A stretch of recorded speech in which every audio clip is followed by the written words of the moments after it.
अपदामपहत्तारं दातारं सर्वसंपदां लोकाभिरामं శ్రీరామం విభూపయో నమామ్యహం.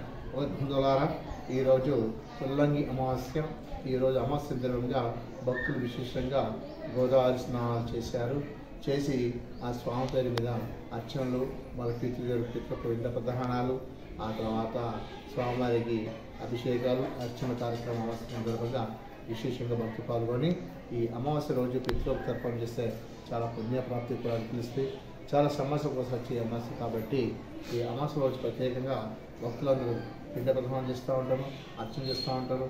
తర్వాత గోదావరి లోపల తర్పణలు, పూజలు కొట్టేస్తుంటారు. ఈరోజు విశేషమైన పూజ కాబట్టి భక్తులందరూ శ్రీరామచంద్రుడికి అర్చాభిషేకం, మంగళహారతి సహా అన్ని అక్షయలు ఇస్తున్నారు. శ్రీరామ్.